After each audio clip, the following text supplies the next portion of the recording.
métalleuses et les métalleux, bienvenue pour ce tout nouveau numéro du Kiki Metal Show. Aujourd'hui, je suis en compagnie de Patrick, Salut. qui sera là pour parler du groupe Maiden, parce qu'il n'est pas fan du tout. Et puis il faut dire que Maiden, c'est un tout petit groupe, hein, n'est-ce pas? Petit groupe anglais Voilà, originaire de Londres, qui s'est formé en... 75, Voilà, par qui? Steve Harris, Voilà, et qui a été rejoint très rapidement par qui? Doug Samson, Dave Murray, Voilà, voilà. Et puis après, voilà. vaille que vaille, Bah oui. hein, quelques petits concerts par-ci par-là, quelques répétitions. Beaucoup tourné dans les pubs de Londres, Voilà. notamment le Ruskin House. Et c'est en décembre 78 qu'ils ont sorti leur première démo qui s'appelle... Ça s'appelle le Sandhouse Tapes. Et il me semble que tu as J'ai ça. ça, hein? J'ai le Sandhouse Tapes. Ah ouais. Voilà. Le Sandhouse Tapes, tiré à 1000 exemplaires en 1978. Une rareté. Très rare. Et une très belle pièce. Voilà, tout fan collectionneur de Maiden Voilà. cherche déjà ça en priorité. Et il me semble que cette démo qu'ils avaient sortie, c'est une démo de 3 titres, je crois. 3 titres. Iron Maiden. Iron Maiden, tiens, ça, je te le montre. Ah ouais, Invasion. Invasion, Invasion, moi je suis français. Et Prowler. Prowler. Ah, Voilà. t'as vu? Oui, c'est bon, non, mais c'est bon. On avait révisé un peu. Oh well, wherever you are, Iron Maiden's gonna get you. Et voilà, donc ça a été cette toute première démo. Et c'est grâce à cette démo, et à force que le groupe fasse un petit buzz quand même, Oui. que la maison de disques EMI leur a signé un contrat EMI, voilà, de 4 albums. 4 albums. Hein, au tout début.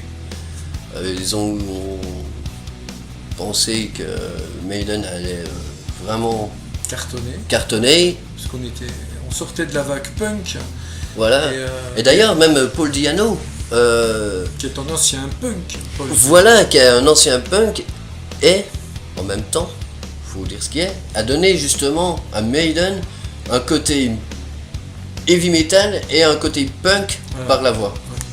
Exactement. Et aussi par rapport à son style vestimentaire. Hein. Ouais, les cheveux courts, hein, tout le monde avait les Ouais. cheveux longs, comme moi d'ailleurs, mais lui était le seul ayant les cheveux courts. Ouais. Et les idées longues, hein, cheveux courts, idées longues, ça peut faire une chanson. Ouais. Je sais même pas si ça peut exister ça. Ouais. Et oui, puis donc après ce carton, justement, est sorti fin 79, début 80, l'album, Voilà l'album Iron Maiden. voilà, éponyme. Celui-là, vous pouvez le trouver dans n'importe quelle brocante pour 5 €. Moi, la version européenne ou française. Voilà. Ouais. Qui est une très belle pièce aussi. Voilà. Bah, on se doit de l'avoir, puisque ça, c'est quand même un album qui est très très très intéressant. On n'est encore pas dans le gros heavy metal, mais les jalons sont déjà posés. Et on sait ce qui va arriver, quoi. Le groupe commence à grossir.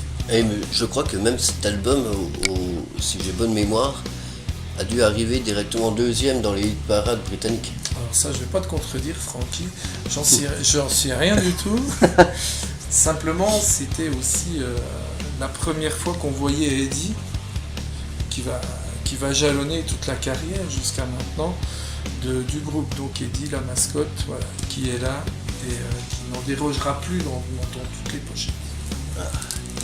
Et on en parlera, mais au fil du temps, Eddie, il a vraiment évolué aussi. Il a évolué au gré des dessinateurs, puisque le premier était de Derek Rice.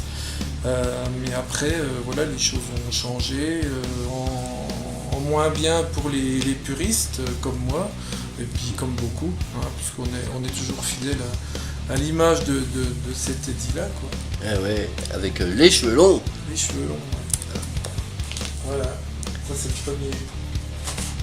Et il y a même une pochette d'album, je crois, qui avait choqué. C'est quand Eddie est en train de poignarder la Miss Thatcher. Oui, voilà, c'était le 45 tours. Il y a eu 2 45 tours, mais il y a eu 45 tours qui s'appelle Sanctuary. Et qui est sorti en 2 pochettes. Une pochette où Margaret Thatcher était censurée avec un bandeau. Hein, Eddie qui la poignarde avec un bandeau. D'ailleurs, j'aurais pu la prendre là, mais j'ai oublié. Ouais, parce que Voilà. j'en dirai pas plus. Voilà. Voilà. Et puis il y avait aussi une autre pochette qui s'appelait Woman in Uniform, où on voit Margaret Thatcher avec un fusil prêt à dégommer Eddie. Voilà. Ça c'était les débuts de la Dame de Fer, hein, puisque Iron Maiden est surnommée la Dame de Fer. Et justement, on dit Iron Maiden.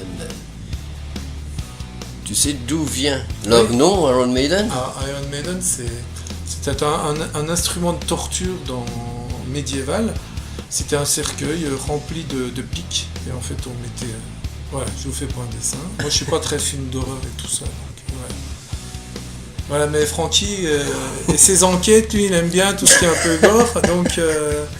Donc voilà, c'était un instrument de torture, Iron Maiden. D'ailleurs,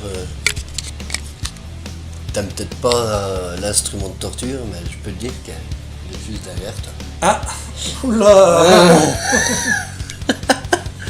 Je te rassure, on va pas te mettre dedans. Ouais. J'ai encore besoin de toi. Ah oui. Jusqu'à samedi au moins. Ouais. Ensuite, le deuxième album.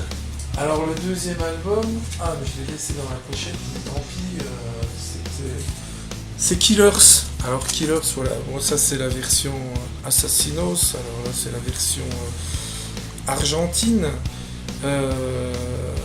mais l'essentiel est là, on a dit en Killers, en tueur, et ça c'est quand même, je pense, la plus belle représentation de Eddie. Tout dessin confondu, personne n'a égalé ce dessin qui a fait décoller. Et d'ailleurs, c'est ce dessin qui m'a fait connaître Iron Maiden, puisque le voisin avait cet emblème sur son t-shirt. C'est ça qui m'a donné envie d'aller acheter mon premier disque. Et puis d'ailleurs, ma première cassette d'Iron Maiden, c'est Killers, que j'ai toujours. Eh ben moi j'ai découvert justement cet album-là par mes cousins. Et c'est de là qu'est née aussi ma passion pour le métal. Et à cette époque-là, j'étais un petit jeune homme, 5 ans et demi. Ah ouais. J'ai commencé à connaître Iron Maiden. Voilà. Moi, Et après, Maiden est venu la suite, hein, les classiques, AC/DC bien sûr, Trust, à l'époque. C'était toute la New Wave of British Heavy Metal. Voilà. Voilà. Les pionniers, hein. Voilà. Et donc l'album Killer, c'était le second avec Paul Di'Anno. Et d'ailleurs, je crois que le dernier, Killer c'était le nom de groupe de Paul Di'Anno. ça a été le nom de groupe après, ouais. Après, ouais. Il a repris Killers, Paul Di'Anno, Killers, ouais. Enfin, Et puis il a joué. À ne pas confondre avec Killers, groupe français, et un autre groupe, je sais même plus si c'était pas américain, qui s'appelait aussi Killer. Killer, ouais, possible. Ouais. Je te laisserai l'appréciation, moi. Bon, je n'en reste pour qu'au moi, Killers, Iron Maiden. Voilà, moi, Killers, français. Voilà, meilleur groupe de métal français. Du monde. D'ailleurs, peut-être une prochaine mission sur Killers. Ça sera sans moi, hein. Mais. À moins que si j'arrive à convaincre une personne justement qui est très très fan aussi de métal français, si j'arrive à le convaincre pour venir assister, ça me ferait vachement plaisir. Ah, ben voilà. L'appel est lancé. Et donc voilà, on est arrivé au deuxième album. Troisième album. Le troisième album, donc. The Number of the Beast. Alors, The Number of the Beast. Donc ça, c'est ma version que j'avais achetée à l'époque.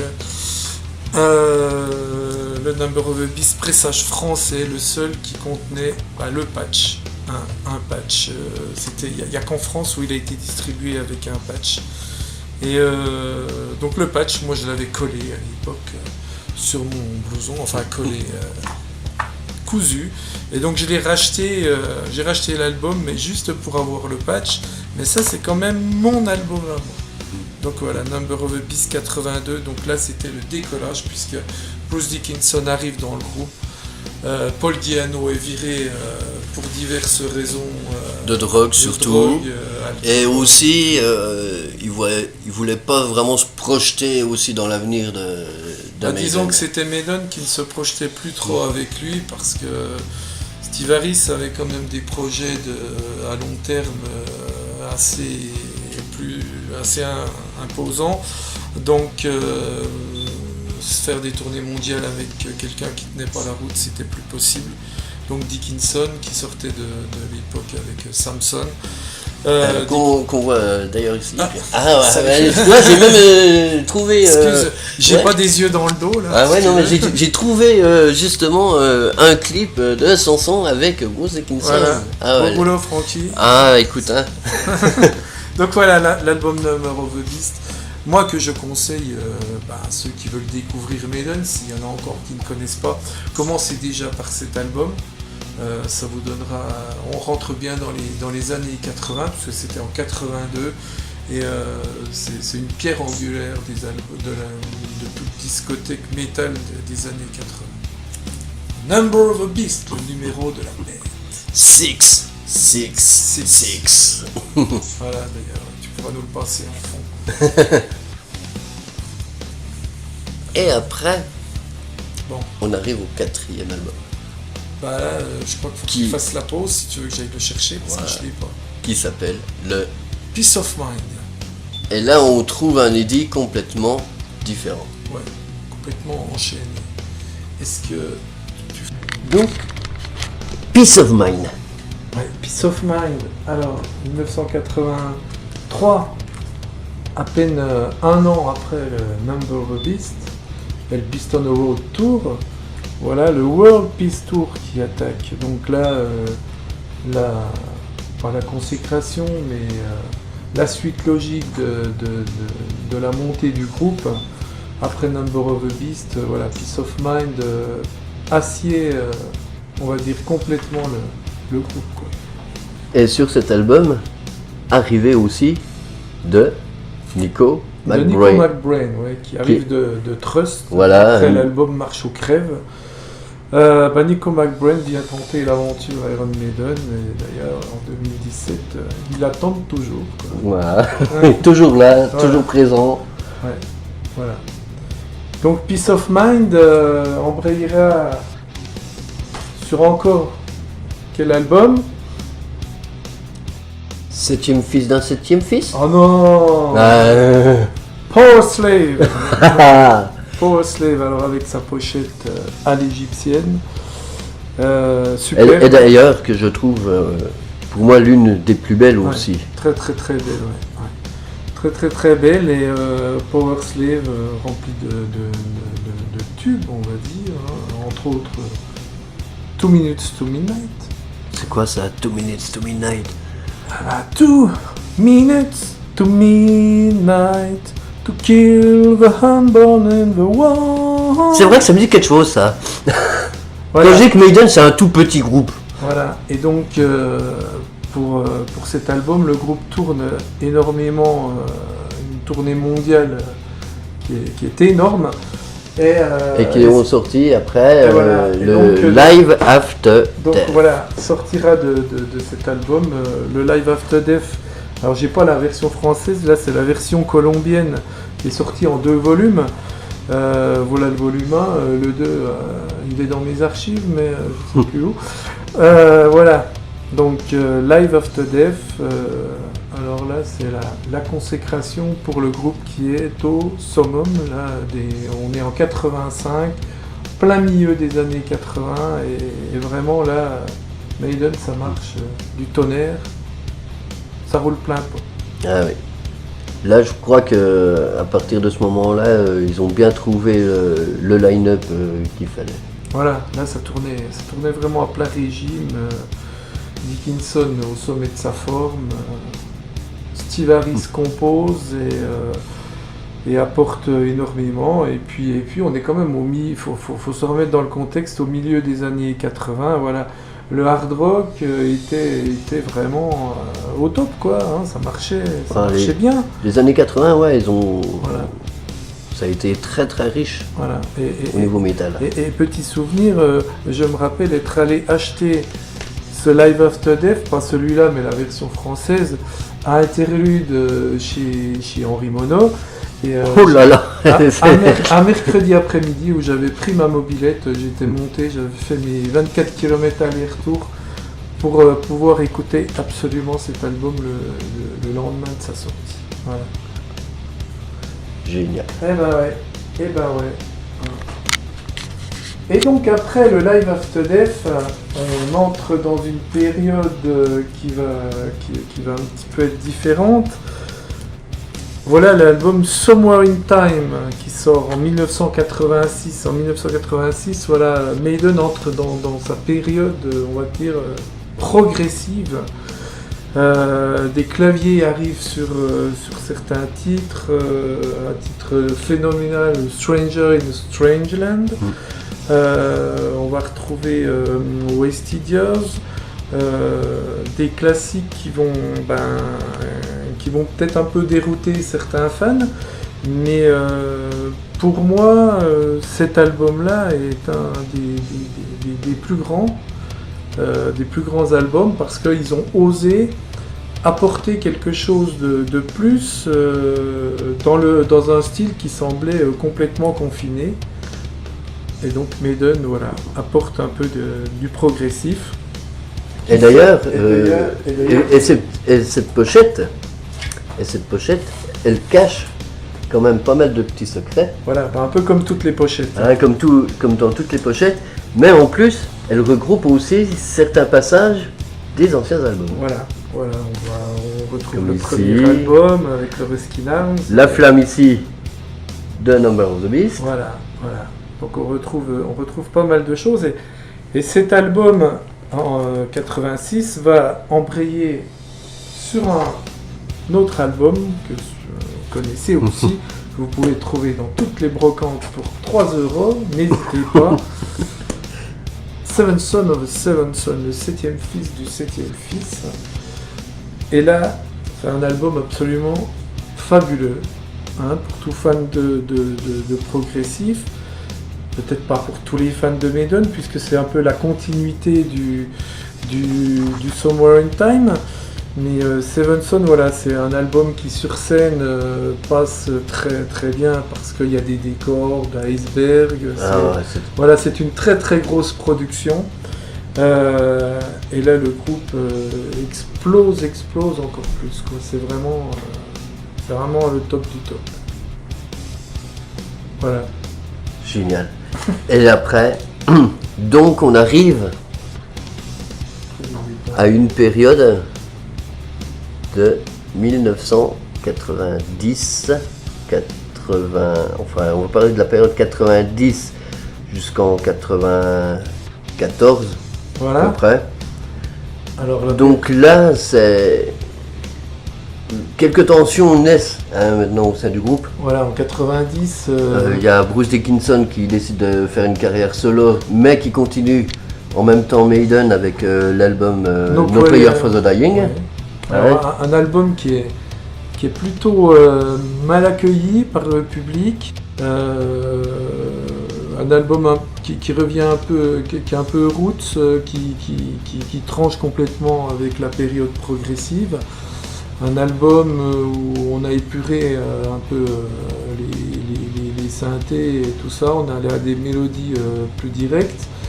Et c'est un peu déroutant pour les fans. C'est un album qui est plus ou moins bien produit, qui passe un petit peu, voilà, ça ne va plus. Janick Gers arrive, ce qu'on a quand même oublié de dire, c'est qu'à la suite de Seven Son, qui est-ce qui part? Eh ben, Adrian Adrian Smith, Smith, voilà, qui est quand même une pièce maîtresse mais dans le groupe. qui va continuer avec Bruce Dickinson dans son Voilà. projet solo. Voilà. Et John Xers donc arrive au sein de Maiden donc en 92 pour l'album No Prayer for the Dying, qui a joué En 90, en 90. et qui a joué avec justement Bruce Avec Dickinson. Bruce Dickinson sur l'album Totoon Millionnaire. Voilà. Et donc 90, voilà, c'est une tournée un petit peu qui passe mal. D'ailleurs, Maiden, après avoir fait des Bercy, il se retrouve au Zénith en 90, avec moi d'ailleurs. Ah, t'étais sur scène? Pas sur scène, mais dans la salle, ouais. Voilà, c'était un bon concert. Mais voilà, la tournée, quand on passe de Bercy au Zénith, c'est qu'il y a quelque chose qui va moins bien. En 92, Maiden sort Fear of the Dark, qui fait remonter la cote du groupe. Hein.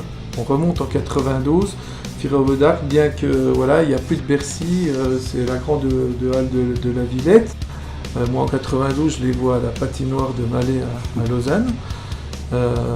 C'était très bien aussi. Voilà. Et puis à la suite de cet album, Dickinson quitte définitivement Maiden. Il y aura Avec une finale quand même. Leur dernière vidéo qu'ils avaient faite avec l'illusionniste Voilà. d'horreur, Oui. qui est très bien, le Rising Hell, je crois, Voilà, si j'ai bonne mémoire. Rising Hell, ouais. Donc c'est un show qui est fait à Londres, au Pikeswood Studio. D'ailleurs j'ai le t-shirt, mais j'aurais dû le sortir. Quoi, Et d'ailleurs, c'est là qu'on voit à la fin du concert voilà. la fameuse Vierge de fer. Voilà, Hein. voilà. Et donc Dickinson qui se fait décapiter parce que on avait oublié, mais on n'a pas oublié. Non, on n'a pas oublié. Parce que Diano s'était déjà fait décapiter lui en 82, en 81, sur une pochette du Made in Japan, que je vous montrerai par après. Et donc à nouveau, Voilà, voilà, on fera une petite séquence de petites pièces rares. voilà. Donc maintenant c'est Dickinson, et puis donc Dickinson fera une tournée qui s'appellera Real Live One, qui sera baptisée d'un album Real Live One. Et moi je crois que je les ai vus. Voilà, je les ai vus à l'avant-dernière date de cette tournée. C'était une date qui a été mise entre deux, avant que le groupe joue à Moscou. Une date a été mise à Neuchâtel, au patinoire du littoral. Et donc moi j'étais à cette date qui avait été quasiment pas annoncée, on n'avait pas d'internet, je ne sais pas comment j'avais su. Et donc là on était, il y avait 1500, 2000 personnes, on était à côté du groupe, mais ça sentait vraiment la fin. Dickinson ne parlait plus à Harris, donc il s'évitait sur scène, c'était un petit peu dramatique pour celui qui a toujours suivi la carrière. C'était un bout de quelque chose qui arrivait. Voilà.